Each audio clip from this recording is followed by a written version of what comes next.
बिस्मिल्लाहिर्रहमानिर्रहीम। अस्सलाम वालेकुम my dear student, welcome to green maths. How are you? आज एमसीक्यूज़ आपकी वही चीज़ आहिस्ता आहिस्ता अब हम एग्जामिनेशन की तरफ जाए जा रहे हैं। तो मोस्ट इम्पॉर्टेंट एमसीक्यूज़ आज की वीडियो में है। तमाम एमसीक्यूज़ तो आपने करने ही करने हैं, लेकिन इन एमसीक्यूज़ को आपने लाजमन प्रैक्टिस में लेके आना है और इस तरह के भी एमसीक्यूज़ जो मैं वीडियो के दरमियान आपको कहता जाऊँगा, आपने नोट करते जाना है। और इंशाल्लाह 15 के 15 एमसीक्यूज़ जो है वो इसी में से आएंगे। Now gets ready, book open कीजिए, चैप्टर नंबर 1 पे आएँ। एमसीक्यूज़ वही हैं जो बुक के ऊपर लेने हैं। अब 15 में से 13 एमसीक्यूज़ जो हैं वो वही आएंगे जो एमसीक्यूज़ बुक पे मौजूद हैं। कुछ फिलिंग दी ब्लैंक को एमसीक्यूज़ बनाया जाएगा जो लास्ट चैप्टर्स में से हैं, और कोई भी ज़रूरत नहीं है आपको परचेज़ करने की, बाज़ार से कोई भी बुक्स। अभी जो ऑर्डर आया है गवर्नमेंट का वो भी यही है कि जो अजीबोगरीब किस्म की बुक्स है उसको तल्फ कर दिया जाए। बिस्मिल्लाह करते हैं। The first chapter, the order of matrix 2 1 is. अब इसको आप देख लें, रो मैट्रिक्स है। ऑर्डर जो है वो मैंने आपसे कहा था कि RC कोला का ऑर्डर देना है जो मेरे लेक्चर्स में है, तो उसके मुताबिक आपने इसकी ऑप्शन देखनी है।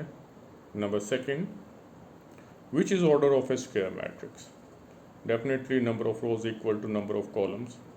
इसी ऑप्शंस मैं नहीं दे रहा, डेफिनेटली आपको ने MCQs को कंसिडर करना है और ख़ुद इसको सॉल्व करना है। Number third, the order of transpose. इसमें आपने सबसे अहम बात याद रखनी है कि पहले इस मैट्रिक्स का ट्रांसपोज लेना है और फिर उसका ऑर्डर जो है वो मुतय्यन करना है। तो पहले 3 MCQs डेफिनेटली आपके सामने जो हैं वो यही हैं कि ऑर्डर के बारे में। नंबर फोर्थ, ये बड़ा ही अच्छा और बेहतरीन MCQ है, और ये प्रोडक्ट है, मल्टीप्लाई है XY और 2-1 का। मैंने लेक्चर में आपको 7 बना के दिया था, और फर्स्ट रो को फर्स्ट कॉलम के साथ, यानी कि उसके पहले 2x और -y ऑप्शंस में लेके आना है। मेथड जो है वो हमारी वीडियो को लाजमी आप देखिएगा। नंबर 5 में डिटर्मिनेंट है, इसमें x की वैल्यू आपने फाइंड आउट करनी है। डिटर्मिनेंट इक्वल टू 0, तो definitely set to be a square matrix. Number 6 में जाएं। ये नंबर 6 जो है ये आई थिंक इज़ MCQ है, और वो है फिलिंग दी ब्लैंक। इसमें आम ब्रांच में मैथ की तो वो AB इक्वल टू BA होता है, यानी कि कम्यूट होती है, लेकिन मैट्रिसेस में ऐसा नहीं होता। Number 7, a matrix is called a dash matrix। Again 4 option होंगी, इस डैश को आपने उन्हीं 4 ऑप्शंस के अंदर से आपने पिक करना है। Definitely is a set to be number of rows equal to number of columns. तो ये चैप्टर नंबर 1 था। हाँ जी, ठीक लगा, प्रैक्टिस हो गई, कर ली। अब चैप्टर नंबर 2 पे आए। Yes, definitely chapter number 2 complex number भी है, रियल नंबर्स के बारे में भी आपको पढ़ना पड़ेगा, पढ़ा होगा बल्कि। अब MCQs की तरफ आएँ। 7th root of x is exponential form. इसे एक्सपोनेंशियल फॉर्म में लेके आना है। जब रूट्स में आए तो हमेशा इसे पावर को रेसिप्रोकल में लिखते हैं।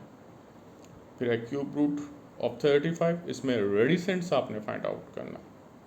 नंबर 3 में कॉन्जुगेट है, कॉन्जुगेट 5 + 4 आयोटा का। इमेजिनरी को आपने इसे क्या करना होता है, यस साइन चेंज करना होता है। नंबर 4 और 5 ये मेरे हॉट फेवरेट हैं, बाकी सबके ही हॉट फेवरेट। इसमें आप बहुत ज़्यादा मार्क खाते हो, प्लीज़ इसको ज़रूर कंसीडर करना है, इसकी प्रैक्टिस करना है। इसमें सबसे पहले आयोटा स्क्वायर को -1 करना है 4th में, और फिर उसका रियल पार्ट देखना है आपने। नंबर 5 में माइनस आयोटा को पहले मल्टीप्लाई करना है, आयोटा स्क्वायर आएगा, और आयोटा स्क्वायर को आपने -1 रखना है, और फिर उसका इमेजिनरी पार्ट जिसमें आयोटा आता है। और याद रखना, इमेजिनरी पार्ट में आयोटा नहीं लिखते होते हैं, उसका सिर्फ कोफिशिएंट लेते हैं। नंबर नेक्स्ट प्रॉपर्टी है x, y, z कोई भी नंबर्स हैं जो कि r से लिए जाते हैं। r stand for the real number, और z <0, then x y implies करना है, और आपने उसे फिल करना है, और ऑप्शंस पर आपके सामने मौजूद होगा। याद रखिएगा यहाँ x जो है as a negative. Number 7, a non terminal non recurring decimal represents. अब इसमें देखना है कि ये रैशनल नंबर है या इरैशनल नंबर। और चैप्टर नंबर थर्ड में हमने एक्सपोनेंशियल और लॉगरिथम के बारे में थोड़ा सा डिस्कस किया था। डेफिनेटली हमारी प्रैक्टिस के मुताबिक जो है लॉगरिथम के और एक्सपोनेंशियल्स के कन्वर्जन का एक लाजमी MCQs आता है, जो कि फर्स्ट मैंने मेंशन भी किया हुआ है। सेकंड और थर्ड जो है ये लॉगरिथम ऑफ यूनिटी है टू एनी बेस, और थर्ड है एनी नंबर जो इटसेल्फ है, यानी कि अगर लॉग बेस a इंटू ए होगा तो वो क्या वैल्यू डायरेक्ट जो है वो कैलकुलेटर से भी, लेकिन मैंने अपने वीडियोस पे आपको एक मुकम्मल शॉर्ट क्वेश्चन के तौर पर मैंने इसे ब्रीफ किया हुआ। नंबर फोर्थ लॉग ई की वेरिएशन 2.718 है। अब डायरेक्ट कैलकुलेटर अलाउ होता है, लॉग 2.718 आप उसमें फीड करके देख लीजिएगा। Number 7 is a property of a logarithm. यहाँ the value of P over Q की बजाय आप देखिएगा यहाँ लॉग P ओवर Q है, तो उस पर आपने प्रॉपर्टी लगाने, ये ना समझना कि एक नया MCQs बन गया हुआ। Number 6 log base B A into log base C B, इसको आपने एक सिंगल लॉगरिथम में कन्वर्ट करना है। और नंबर 7 जो है कॉमन लॉगरिथम की बेस क्या होती है, ये हमने फिलिंग द ब्लैंक में से पिक किया है। अब आगे जी चैप्टर नंबर 4। चैप्टर नंबर 4 में first algebraic expression is my personal experience, और इक्वेशन और ऑर्डर लीडिंग कोफिशिएंट, इन तमाम के कॉन्सेप्ट आपको आने चाहिए। पहले 2 MCQs वैसे हैं। नंबर थर्ड में अगर हम जाते हैं तो ये a plus B a minus B का एक फैक्टर्स का फॉर्मूला है, उसमें आपने 3 square minus under root 2 square से लेके उसे इक्वल करके आंसर आपने जो होगा उसको आपने क्लिक करना होता है।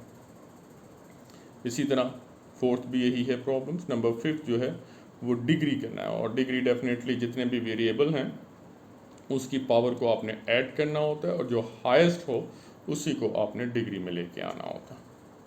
The order of the surd is one of the hot favourite. इसमें 3 डेफिनेटली, हाँ 3 है, मुझे पता है, लग गया। कई लोग जो हैं वो 1/3 भी लिखते हैं, लेकिन ऑर्डर जो है हमेशा जो है वो होल नंबर्स में होते हैं। ये है।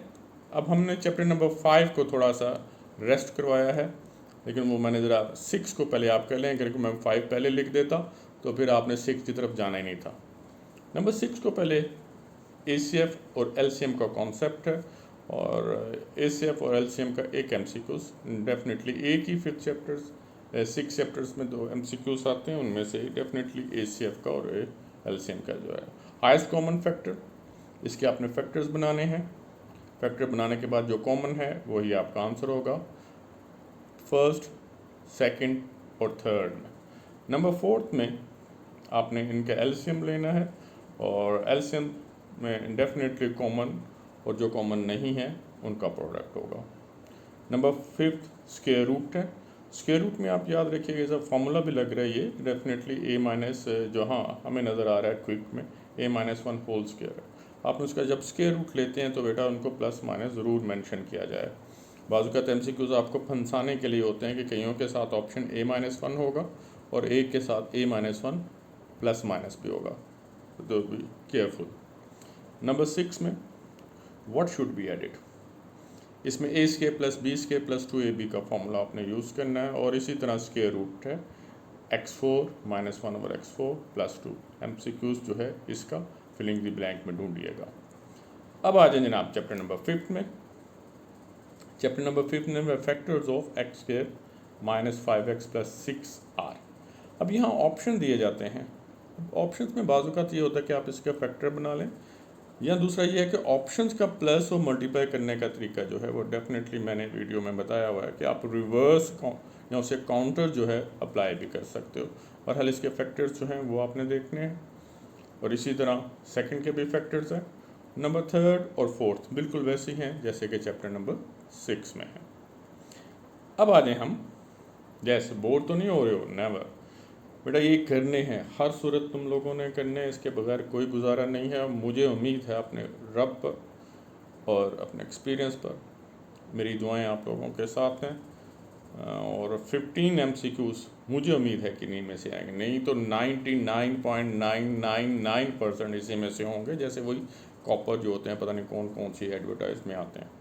और हल चैप्टर नंबर 7 पे आए, इसमें लीनियर इनइक्वालिटी का सिंबॉलिकली मेंशन किया जाता है और फिर इनइक्वालिटी को फीड किया जाता है वेरिएबल्स में, जैसे कि सेकंड में इसमें ऑप्शन दी जाती है, और नंबर थर्ड में 2 ही MCQs हैं जिसमें लेस देन और ग्रेटर देन की जो कॉन्सेप्ट है वो इन तीनों में से एक MCQs लास्ट में आते हैं। और चैप्टर नंबर 8 में आए, चैप्टर नंबर 8 जो फिजिक्स स्टूडेंट्स हैं उनके लिए तो काफ़ी आसान होता है। जब 2 ऑर्डर्ड पेयर इक्वल हो तो उसमें वेरिएबल यानी कि एब्सीसा और ऑर्डिनेट्स के पॉइंट्स को निकाला जाता है, और इसके अलावा क्वाड्रेंट 1, 2, 3 और 4 में x और y का बिहेव जो होता है उसका एक कॉन्सेप्ट क्लास में होता है। नंबर थर्ड में एक शॉपिंग एक्सरसाइज है जिसमें y = 2x+1 और x को 2 फीड कर देना है, और ये डेफिनेटली 2 फीड करेंगे तो y की वैल्यू जो है वो क्या आएगी, वो ऑप्शन में दी जाएगी। इसी तरह which ordered pair satisfy the equation y = 2x, x और y की वैल्यू नीचे ऑर्डर्ड पेयर में दी जाएगी, उसमें आपने x की जगह और y की रिप्लेसमेंट करनी है, और जो इस ट्रू स्टेटमेंट दे उसको आपने टिक कर देना। द ग्राफ ऑफ x = -2 ये वर्टिकल है, या 3 - y = 0 ये हॉरिजेंटली है, ये हिस्टोरिकल नहीं है, ये हॉरिजेंटली है। तो डेफिनेटली कुछ तुम लोगों के लिए मजाक करने के मैं मूड में था, मैं कह ज़रा देख लूँ इसके स्पेल आगे पीछे कर लूँ और आप लोग इसे किस तरह एंजॉय करें। मैंने आपको पहले लेक्चर में भी देखा, जो मेरे स्टूडेंट्स हैं जो लाइव मुझसे पढ़ते हैं, इसी तरह के जोक चलते रहते हैं। और चैप्टर नंबर 9, बेटा चैप्टर नंबर 9 में MCQs जो हैं एक डिस्टेंस फार्मूले के मतलब और एक मिड पॉइंट के मतलब 100% यही हैं। तो मैंने पिक कर लिए हैं, 2 मिड पॉइंट के और 2 जो हैं डिस्टेंस फार्मूले के। अब आ जाएं चैप्टर नंबर 10 टू ऑनवर्ड। अब यहाँ जो हैं थोड़ा सा बुक ने आप समझ लें, उन्होंने MCQs बनाने की बजाय फिलिंग द ब्लैंक बनाई। बाद में उन्हें कंसेप्ट याद आया कि नहीं जी हमने 15 MCQs देने हैं, तो बहरहाल filling the blank true and false ही के MCQs बनते हैं। इसमें ज़्यादातर कॉन्सेप्शनल्स बनते हैं, जिसमें रे को, लाइन सेगमेंट को और लाइन का कॉन्सेप्ट डेफिनेटली आपने देखना होता है। रे का एक एंड पॉइंट होता है, लाइन सेगमेंट के 2 एंड पॉइंट हैं और लाइन का कोई एंड पॉइंट नहीं होता। ये कॉन्सेप्ट एक क्लास में MCQs में है और पैरेलल लाइन और परपेंडिकुलर लाइंस में आता है। अब चैप्टर नंबर 11 में जाएं। पैरेललोग्राम्स की प्रॉपर्टीज़ का एक इसमें यह है कि diagonal parallelograms each other at a points, इसमें ट्राइसेक्ट हैं, इंटरसेक्ट है, जो भी है, और इसी तरह के अगर इनके डायगोनल पैरेललोग्राम्स के डिवाइड किए जाएँ तो कितनी ट्रायंगल बनते हैं, तो इमेजिनेशंस में भी ले आएँ, आपको पता लग जाएगा। चैप्टर नंबर 14, इसमें सिर्फ सिम्बॉलिकली देंगे सिमिलैरिटी, कॉन्करेंसी और कॉन्करेंट और सिमिलर ट्रायंगल्स का कॉन्सेप्ट है। नंबर 15 में बहुत कम चांसेस है, लेकिन ये मैंने देखा है कि कभी कभी आ जाता है, कभी बेचारा कोई है कि सी जो है एज अ हाइपोटेन्यूज ट्रीट किया जाता है और ए और बी जो है एज अ बेस और परपेंडिकुलर। तो ये पैथागोरस में जो है इनकी ट्रायंगल्स की साइड के लिहाज से इसकी जो काइंड्स हैं, जैसे कि राइट, एक्यूट एंड ऑब्ट्यूज, उसको आपने मेंशन करना होता है। नंबर 4 में ये बहुत अजीबोगरीब सा होता है, बच्चे जो है राइट एंगल्स में है तो 90 का एंगल जो है वो मैक्सिमम होता है, लेकिन हम 180 दे देते हैं, 270 दे देते हैं, तो बच्चे 270 को क्लिक कर देते हैं। मुझे नहीं पता लगता कि 180 तो सम होता है, फिर भी वो 270 को टिक कर देते हैं। बहरहाल बी अवेयर दैट। अब आ जाए चैप्टर नंबर 17 में। चैप्टर नंबर 17 में अब orthocentre, median, circumcentre, incentre का कॉन्सेप्ट बेटा लास्ट में करना आप लोगों ने, और उसी के मतलब जो हैं क्वाड्रेटिक है, डायगोनल्स और पैरेललोग्राम्स हैं, मीडियंस के बारे में है, और एक जो नंबर 6 है वो डेफिनेटली एक वर्टिकल एंगल्स के बारे में मौजूद है, उसके बारे में आपको कॉन्सेप्ट दिया जाएगा। तमाम बुक्स के ऊपर है, और हाँ ये हंस रहा है, ये इसलिए हंस रहा है कि डेफिनेटली आपने 15 आउट ऑफ 15 मार्क्स ले लेने हैं। Best of luck my dear student. Next हम इंशाल्लाह विद इन अ डे आपको मोस्ट इम्पोर्टेंट डेफिनेशंस और फिर गेस्ट की तरफ आएंगे। Stay in touch. अल्लाह हाफिज़।